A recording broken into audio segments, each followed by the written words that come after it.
But this week, Spider-Man gets a little strange. Well, it can't be any worse, right?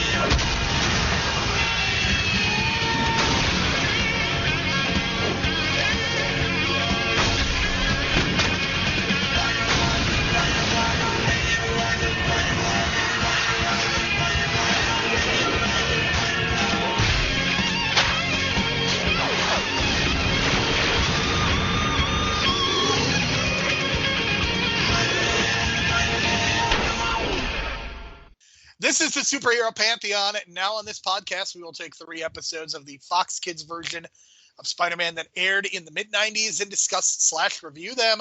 This is not for Pantheon eligibility, but is an extended and fun side project. My name is Jerome Cuson. You can find me on Twitter at JeromeC1985. You can find additional episodes of this podcast through Apple Podcasts, Stitcher, Spotify, and all of your favorite podcast apps through the real world. We strongly encourage you to leave a 4 or 5-star review so as to help people discover this show and the great work that the folks at The Real World are doing. If you would like to interact with us or send feedback, you can do so by following us on Twitter at Hero Pantheon. Brian, this week we got to see Doctor Strange in an episode. We got to see the continued development of Peter Parker and Mary Jane's relationship. We got a cult introduced to the world of Spider-Man. And I'm going to take us on a little bit of a tangent, Brian. We're going to immediately go off topic.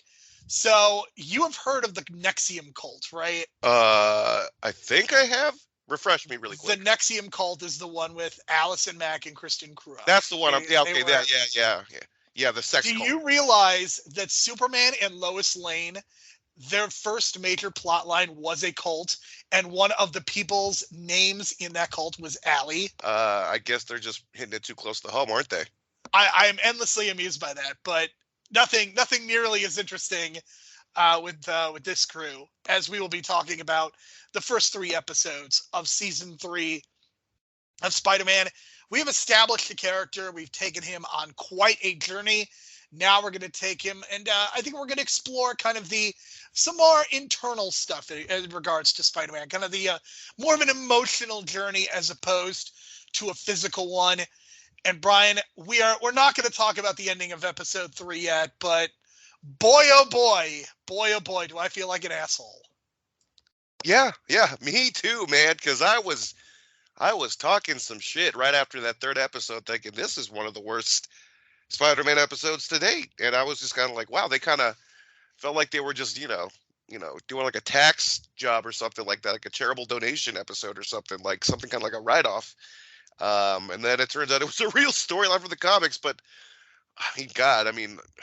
Jesus, I felt like an asshole. But we'll get to that in a second. But man, John Cena would have made us look like fools. He certainly would have. As we begin, this season is entitled Sins of the Father. Episode 1 is literally called Doctor Strange. We ended season 2 with Mary Jane being captured by somebody, and we didn't know who at the time. And we opened this episode with Peter getting yelled at by both Harry and Anna, Mary's aunt. I just love how Harry's kind of a throw-in, just kind of there. And it's really, it's very, very funny. I do appreciate the fact that we do get Spider-Man briefly recapping some of the things that have gone on. But again, Brian, I have to point out, Peter Parker / Spider-Man is a bad boyfriend.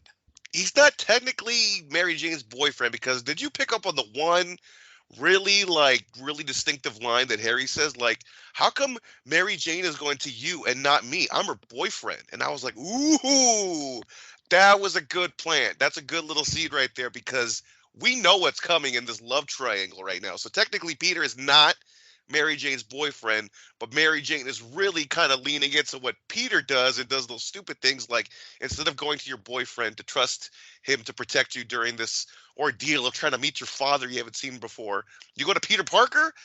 I don't know, man. That's one on Mary Jane, I think, but that could be just me. But I felt like Mary Jane pulled a Peter Parker on this one. Yeah, to an extent, I think that is kind of what happened.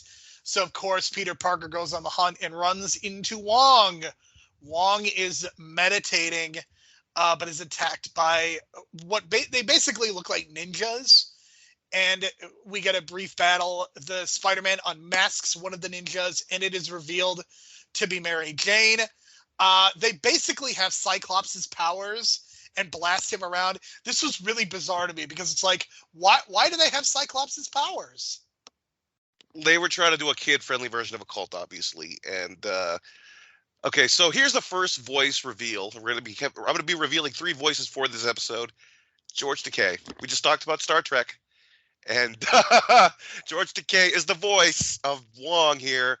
But I gotta say this. I gotta appreciate the MCU for being a little more modern and giving Wong the more thick look for us thick boys. So I appreciate that because Wong here is pretty thin, and I was like, damn, they made Wong like really like husky in the movies, but you know, more power to it. But shout out to George Takei because he's actually a really good like animated voice actor. He does like work on Scooby Doo sometimes. Other work before, but like he's really good at like voice acting. So I think he was actually the perfect choice for the '90s for this character. So. Yeah, George Takei has a very distinctive voice, so the fact that you say that makes a ton of sense. Doctor Strange, again, I would say that he is much more theatrical. I think one of the things that, and I'm certainly not the first person to point this out, is that Marvel tends to ground the characters a great deal, whereas with this animated show, we are getting very theatrical versions of a lot of our favorite Marvel characters. I would say Mysterio is a definite example of that, and Doctor Strange is as well, and I would even say that Mordo is as well. Brother Mordo is running a cult, Brian, and he makes Mary Jane content and fulfilled by pretending to be her father. So that is how he is able to manipulate this situation in a really interesting way. We also get an appearance by Dormammu, Brian, and unfortunately, Doctor Strange does not get to bargain with him like he did in the movie, the first movie of Doctor Strange. Okay, so first off, let's reveal who is. Let's do Mordo first, because did you kind of recognize that kind of distinctive, deep voice from the mid-'90s in a Disney movie? I feel like he is somebody who has been in so many movies and TV shows doing voiceover. He is quintessential 1990s voiceover guy for these kind of projects. Yeah, so it's Tony Jay, and he's most distinctive for me as Judge Claude Frollo in The Hunchback of Notre Dame. And he is very distinctive from that movie because out of all the voices in that movie, he's the one that I remember the most, even though I'm Amadeus Mark and the guy who plays the Hunchback is from Amadeus. But his voice was so distinctive in that movie, I could easily recognize it. And then as soon as I heard it, I was like, oh, shit, it's the dude from the Hunchback of Notre Dame. And it made sense because it's this, evil-sounding voice. I thought it was well casted for this role. Mordo, and like you said, like doing the theatrical, over-the-top kind of version of it, not the one from the movie. But for a cult leader and the voice that he's trying to do, it makes sense. But now we get to Doctor Strange, where it's almost like I think they just kind of miscast this completely. I don't know if you agree with me on this, but it's John Vernon. He's most known as the not the principal, but the headmaster. What? From Animal House. John Vernon? Yeah. That's why I was like, something is off here because it sounds too high end, too upper class for a Doctor Strange. So what you're saying is that in this episode he should have put Mordo and Dormammu in double secret probation. Jesus, you took my line. But that's okay. Yeah, that was the big reveal, everybody. John Vernon here. Also, if you've never seen Killer Clowns from Outer Space, he does a great job in that as the sheriff that doesn't believe shit and then gets murdered by clowns in the middle. But yeah, I just thought it was very like well casted for Mordo, miscasted for Doctor Strange because I felt Doctor Strange needed to be more younger, kind of hipper, but they went with older. more serious. But I don't know. This is kind of the way they were perceiving it. But I much prefer the Doctor Strange that we get now, that kind of closer to Tony Stark, arrogant. You know what I mean? Like this one, it's not so arrogant, but it was kind of cool. They showed like it's almost a similar background where like his hands got exactly messed up. It's almost the same way as the movie. So again, the multiverse is striking there. But yeah, that's kind of like the background of the voices. I thought it was really interesting. But in terms of the story itself for the episode, I thought they could have done way more. And Dormammu was very disappointing compared to what we saw in the movies. But I don't know how would you approach that. I'm not even sure what he looked like in the comics. Well, I mean, the thing is that this is still a Spider-Man TV show. This is not a Doctor Strange TV show. So ultimately, there's only so far that you can take this, especially when you are limiting Doctor Strange to one episode and you're kind of moving on to other things. I mean, if they had done this as a two-parter, maybe that could have worked, but ultimately they decided to make this one episode, and we do get some background on Doctor Strange, so we get kind of a flashback sequence where we get to be introduced to who he is and why Mordo's evil and all that good stuff. Brian, I do have a very important question for you. So this is meant to be a secret cult, right? Correct. How can a cult be secret if Robbie can just easily find it on the computer? Yeah, I don't know, man. And there were some other things too. Like, did they purposely recruit people that had parents that disappeared on them on purpose? Like, that's a lot of research to figure out how to recruit a cult member. So, just a lot of weird things. In 1994, 95, 96, but Mordo, it does have magic. So you could make the argument that he just uses magic to identify it. I guess that would be my logical response to that. I mean, there's certainly things that we could nitpick out with this episode, but that's not one of those things that really bothers me.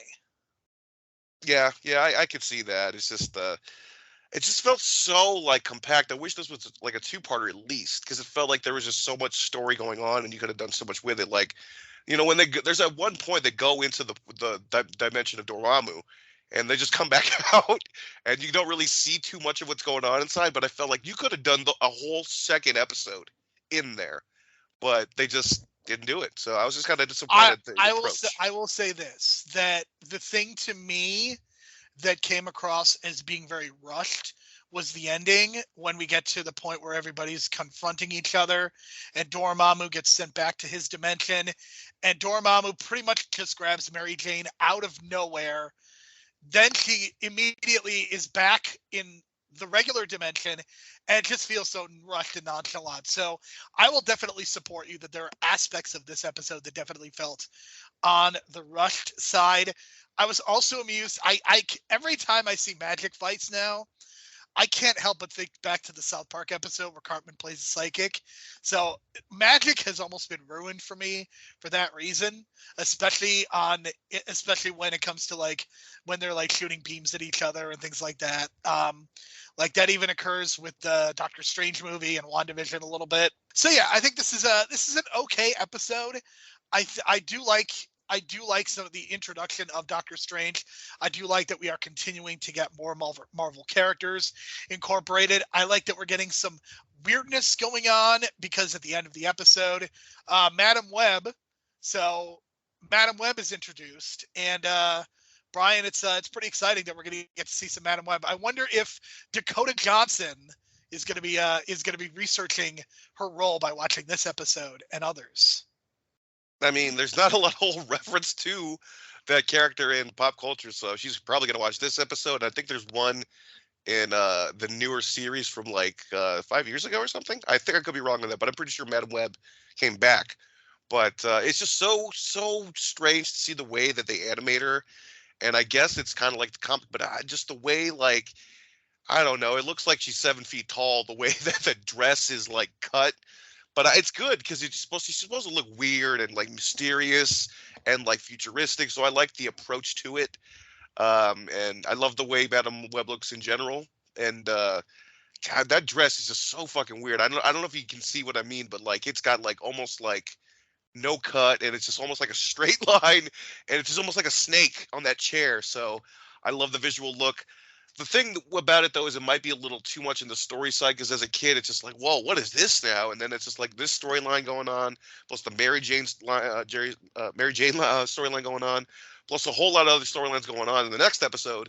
So I feel like maybe they did a little too much with Madam Web, and maybe they should have thrown that in towards the end to set up what's coming in, like it's probably season 4 when that stuff happens, season 5 actually. But I don't know if they just try to do too much in this one episode. Yeah, because you're introducing a cult. You've got so many characters. There's so much going on.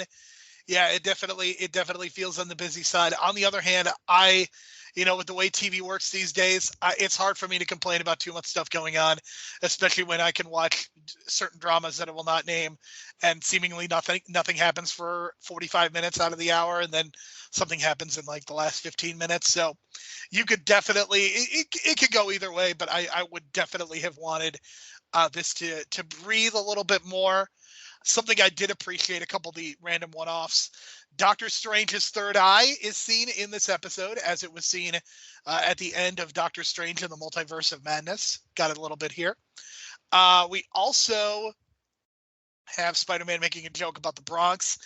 Doctor Strange says the odds are long for victory, and Spider-Man makes a joke about walking through the Bronx, which is pretty funny. I don't even know how relevant it is, because if the Bronx is anything like the rest of New York City, it's probably been gentrified, so I'm curious to know how relevant that all is. And yeah, just a couple of those notes. Any other thoughts before we go to the next 2 episodes where we talk about what assholes we are?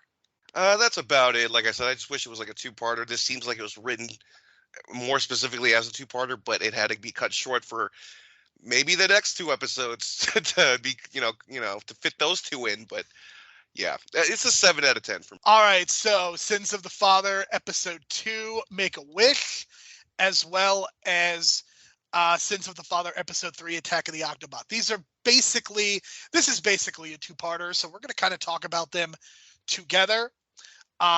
Basically, the premise of this 2-parter, there's kind of a couple things going on. One, Doc Ock is back. He is threatening everyone, and he at one point is able to get a machine basically where he can think any thought and control kind of his Octobots, and this leads him to eventually giving Spider-Man amnesia and also being able to control him. So there is that storyline going on. There's also Spider-Man questioning himself. He has his first official run-in with Madam Web, and he is given. So originally he throws this letter away from a young fan.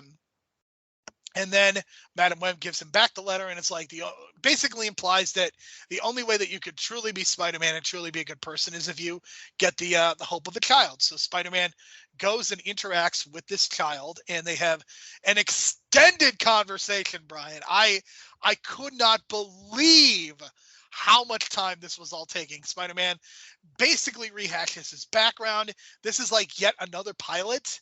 So we get his full story. We see him get bitten. We see the Uncle Ben situation again. We see how that all went down. And it's just like, why are we spending so much time with this character? As mentioned previously, this is a very famous storyline from the comic book. And Spider-Man eventually does get amnesia. And he is basically brought back courtesy of this young girl, as well as a cab driver named Moosey. So Tina and Moosey are the ones that basically bring Spider-Man back. And you're just wondering, why have we spent 2 parts with this young girl and with Spider-Man? To the point, Spider-Man reveals his identity as Peter Parker. And then, Brian, I could not believe the ending of this. Wish Come True Foundation for Terminally Ill Children. So this girl is dying, and Spider-Man basically gave this girl a dying wish. And it what a dark ending. I couldn't believe it. God, I was shit talking. I was just shit talking, man. For like the 2 episodes, I was like, this is filler. Someone is doing a favor for somebody. Like, we could have got more Doctor Strange. You're making me hate Dr. Ock right now. And the Doc Ock stuff was not even that great. It was just like, I want credit for this laser that I created that I should have got credit for. I want revenge. And then the whole spiel about giving Spider-Man amnesia was just so stupid. And then him controlling Spider-Man also stupid. And then, I don't know, man. And then the idea of the girl going out and telling people the story because Spider-Man took her on a ride, throughout the city, swinging from building to building, and then gets caught up in this whole mess with Doc Ock, and it just feels like, man, Spider-Man is really irresponsible right now, putting this girl's life in danger. But I guess, she's terminally ill, so he figures, well, you know, one last ride, quote unquote. Jesus, but literally one last ride. I just want to know. I don't know, man. Where are her parents, and where is the hospital staff? There's other things too, like why does the room look like a normal room? Shouldn't it be like a bed with like monitors and what I mean? They're doing that because they really want that to stick that knife in at the end. That's why. Oh my God, man. And then the other thing too is like, this seems really inappropriate for like an adult, whether or not you have superpowers or not, to just come into some girl's room and just start chatting it up like normal, dude. Like what? What? All I could think of during these two episodes, and admittedly, I think that the ending does allow you to recontextualize what you had seen previously, and it makes it a little bit less bad. But the thing that I was thinking about throughout these two episodes, what if Spider-Man was having this level of interaction with Mary Jane? Like, what if this was kind of allowing them to explore their relationship? Because I think it's been really underdeveloped. Like, what if Spider-Man was like talking about his background, and like in the end he reveals to Mary Jane that he is actually Peter Parker and that they're one and the same? Like, what an amazing 2 episodes it would have been to really explore the relationship. And like, what if Mary Jane is the one to like bring Spider-Man back out of the amnesia? Like, that's all I could think about. And again, I think the reveal is really interesting and it's really sad, but I think from a plot standpoint, for me, if you put Mary Jane in this role, I think these 2 episodes are exponentially better. And I think you have finally allowed us to actually invest in their relationship, because we have not been able to up to this point. I mean, maybe this is just my viewpoint, but it seems like their relationship is really underbaked. And the thing that I think Sam Raimi nailed better than anyone, I think even better than Mark Webb and John Watts, is the importance of that relationship that Peter Parker has with the woman in his life, whether it be Mary Jane, whether it be Gwen Stacy, whether it be MK. Like, regardless, I think Sam Raimi did the best possible job of making you actually care about Mary Jane and Peter Parker's relationship. And to me, this was a lost opportunity for the animated series to do the same thing. Because, again, there is some action in these 2 episodes, but a lot of episode 2 is heavily, heavily, heavily Spider-Man and this girl just talking. And I can't help but think, like, what if Spider-Man was just talking with Mary Jane? How much better this would be. Especially after what happened in episode 1. Well, hindsight's 2020, man. Hindsight is definitely 2020. And if you want to like tie it even further, if Harry found out about that little 2-hour conversation, he would have been absolutely pissed, and they would have just made the love triangle even more heated. So, yeah, that's a fantastic idea. Fantastic idea, and that would have been much better instead of guilt tripping us. I feel like this has been a trope, and maybe another like show or something like that, where it's like it feels like this is like a ripped off ending too, where the big reveal at the end is that the child is dying or something like that. I feel like a sitcom has done this, or like some kind of like maybe ER or something. I don't know. Oh, I'm sure you could go back to numerous 80s sitcoms and dramas and have the very special episode. I mean, it is extremely emotionally manipulative. I mean, I think that you get that a ton in the 80s and the 90s. And again, I know what they're trying to do. I mean, I give them credit for trying to do something like this, because it is kind of adult. It is not something that I would expect to see in a kid's show. But again, from a plot mechanic standpoint, I can't help but think that this would have been so much better. Brian, I do have a couple of other things that I want to point out to you about this episode, or about these 2 episodes. So there is a point when a group of people are standing outside of a movie theater. Did you see what they were trying to watch? I think I missed this one this time, but in the notes it says the Ed Wood Film Festival, and I keep thinking, if this is 95, 96, would Ed Wood have come out by then? The one with Johnny Depp and directed by Tim Burton? So this Ed Wood came out in '94. I would wager a guess that this episode would be either written or start production around the time that Ed Wood came out. So I have to believe that there was some awareness. And the funny thing is, Brian, if you remember, who won an Academy Award from Ed Wood? Oh, Martin Landau, who was the voice of the Scorpion. So it all comes circling around. But yeah, I think this just once again confirms the fact that, again, these are some tremendous horror fans, because Ed Wood is a very obscure film. Like, even in '96, Ed Wood was not a blockbuster. So I would have to imagine that this is still kind of an obscure thing, but it confirms once again in my mind that there are some huge horror fans in this writing staff. Absolutely. And if you want to even take it a step further, wasn't George the Animal Steel in that movie as well? So we're tying it even more to wrestling. So want to wrestle, but we're not going to talk about But yes, Spider-Man, we did see Spider-Man wrestling in this episode as well. And I'm still pretty sure that wrestling is a shoot in this universe. It has to be, even though it's the same clip that they recycled from the previous episodes, just so they wouldn't have to animate 2 more minutes of new footage. That's kind of my excuse take on it. But again, yeah, it's just that stupid trope of, hey, we're going to pin a guy with the guy not actually being on top of the guy or hooking the leg. And we're just going to count 1, 2, 3 while the guy's flat on his back and no one's on top of him.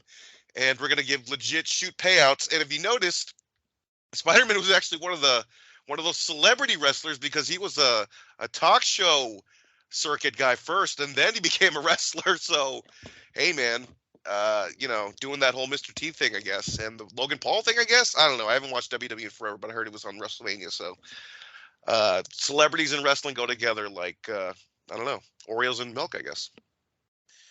For sure. So the premise of this episode is where Spider-Man has once again threatened to quit. So I think what they're trying to do is that this young girl, by giving her kind of the crux of this storyline, basically she is the one that brings Spider-Man back from the brink of potentially quitting and moving on and just being Peter Parker. So that's clearly what they are going for. And I'll be honest, I don't necessarily think that this totally worked. But I certainly give the points for trying something different and kind of putting a different spin on the character and really selling the fact that Doc Ock is super evil. We even get a little bit of a Doc Ock and Spider-Man team up, which is pretty weird. We also get random appearances from Kingpin as well. So yeah, I don't think that these episodes are bad, but I don't think. Well, I think we also got to mention. I think we got to mention the important part of it, where at the beginning of the 2-parter, Spider-Man causes this giant explosion in this laboratory that destroys an immense amount of city property, right? Like probably like a whole building plus some, and that's kind of the crux of it all. Where he's like, "Oh shit, I really messed up. Like maybe I got to stop doing this, and maybe I don't know what I'm doing anymore." Because he clearly made a bad decision. Like, why are you taking Doc Ock in the fucking laboratory? And then it's just going to be leading to explosions. And, of course, it leads to this giant chemical explosion. So that's kind of where everything kind of starts off, and then the guilt trip and everything, and then it leads to the other guilt trip later on. But that's kind of – let's put that into context, too. It's not like he was just, I'm tired of being Spider-Man again. He caused a major explosion that may have killed somebody. We don't know. But with this explosion like that – I would assume a lot of people got murdered because of that. So I have to believe that is definitely something that happened. Me too, but that's the thing, is like they can't actually tell us that because it's a kid's show, but you put things into perspective, it really, it was huge. It was fucking huge. So those are the first 3 episodes of season 3. I will say this. I am not feeling this season as much as I was the first 3 episodes of season 2. I was all in. Now I like the first episode despite its flaws. The second 2 episodes were okay. I will be very curious to see where we're going, because with season 2, we kind of know what Spider-Man is dealing with in terms of he's got like literal physical problems that he is having to negotiate. This is going to be much more of an emotional journey, so I don't think it's as predictable. But it'll be very interesting to see because we know that Madam Web will be lurking throughout the rest of the series. Yeah, it's just, I don't know. It feels like they should have focused on the love triangle right off the bat. But they teased a little bit of it with that one line that I loved. But they haven't gone full with it yet. But it feels like that's going to be the major action towards the end of it all. But this seems like it was filler right off the bat. And that kind of sucks because, like you said, season 2, everything was interconnected. Everything meant something. Each episode meant something to the overall run.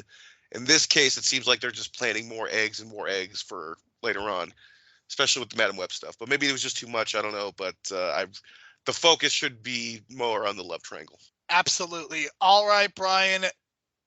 We will return it next week to talk about episodes 4 through 6 of season 3. For Brian, my name is Jerome. Thank you so much for listening. We will be back again next week. So it turns out I learned it's the Book of Vashanti with a V and not Ashanti. So whenever I was hearing the Book of Ashanti in the movie, I kept thinking of Ja Rule and Murder Inc.